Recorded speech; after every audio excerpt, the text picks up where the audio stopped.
ആ പാടത്ത് വയ്ക്കാനുള്ള കോലം ശരിയായോടാ? ഇല്ല സർ. എന്നാ ഇനി വേണ്ട.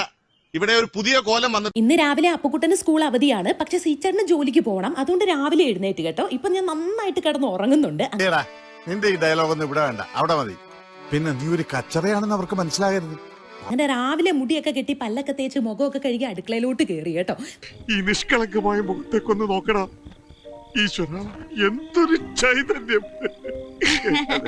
നമുക്ക് എളുപ്പപ്പണിക്കൊന്ന് പുട്ടുണ്ടാക്കാന്ന് വിചാരിച്ചേ. അങ്ങനെ ഞാൻ പുട്ടെല്ലാം വെള്ളത്തിൽ കുതിർക്കാൻ വേണ്ടി ഇട്ടു. എനിക്ക് പുട്ടാ ഇഷ്ടം. ഒരുപാട് പേര് ചേച്ചിക്ക് എന്താ പറ്റിയെന്ന് ചോദിക്കുന്നുണ്ട്. അപ്പൊ ഞാനിതെല്ലാം കഴിഞ്ഞ ഒരു പരിധിയിൽ നമുക്ക് സംസാരിക്കാന്ന് വിചാരിച്ചു. പക്ഷെ വിത്ത് എവിഡൻസ് ആയിട്ട് ഞാൻ വലിയൊരു ലോങ് വീഡിയോ ആയിട്ട് ഇടാം കേട്ടോ. എന്താ ചുരുക്കി പറഞ്ഞു കഴിഞ്ഞാൽ, നമ്മളെ ഒരു സ്ഥാപനം ഭയങ്കരമായിട്ട് പറ്റിച്ചു. അതായത്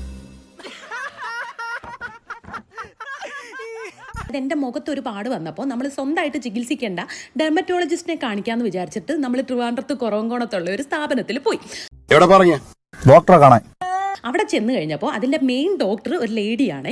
അവർ 3 മാസം കൂടുമ്പോഴേക്കേ ആ ഒരു ക്ലിനിക്കിൽ വരുള്ളൂ. അവിടെ ഇരിക്കുന്ന 2 ഡോക്ടേഴ്സ് നമ്മൾ വല്ലാണ്ടങ്ങ് വിശ്വസിക്കും. നമ്മളിങ്ങനെ മനസ്സിലൊന്നും വിചാരിക്കുന്നില്ലല്ലോ. പക്ഷേ ഇവർ BDSും MBBSും പഠിച്ച് പിന്നെ 3 മാസത്തെ 6 മാസത്തേക്ക് ഓരോ കോഴ്സ് ഉണ്ടല്ലോ, ഡെർമറ്റോളജിയുടെയും കോസ്മെറ്റോളജിയുടെയും ഒക്കെ. അത് പഠിച്ചിട്ടാണ് അവിടെ ഇരിക്കുന്നതെന്നൊക്കെ നമ്മൾ വളരെ വൈകിയാണ് അറിഞ്ഞത്. ഇത് ഇവിടുത്തെ പേന എവിടെ ഇരിക്കട്ടെ, ഇല്ല ഞാൻ പോകുമ്പോ പാറാവാൻ എന്നെ കള്ളാന്ന് വിളിക്കും. 12B Skyline.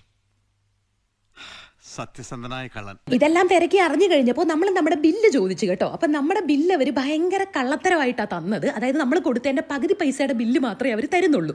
ഇതൊക്കെ നമ്മുടെ ഫയല് ചോദിച്ചു, അത് തരില്ല, ബില്ല് തരില്ല. അങ്ങനെ നമ്മൾ പോലീസിൽ കേസ് കൊടുത്തു.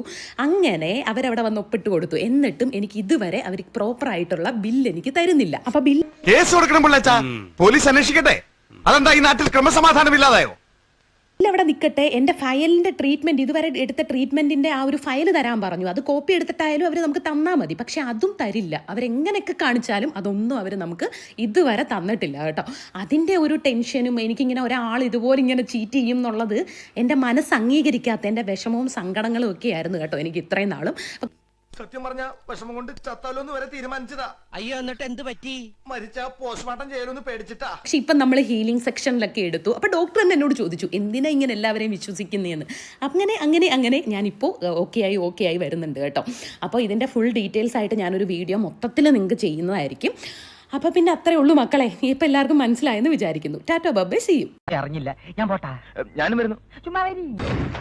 ഹലോ സാറന്മാരെ നമസ്കാരം. ഒന്ന് പോടാ. ധൈര്യം ഉണ്ടെങ്കിൽ അടിച്ചിട്ട് പോടാ പട്ടികളെ.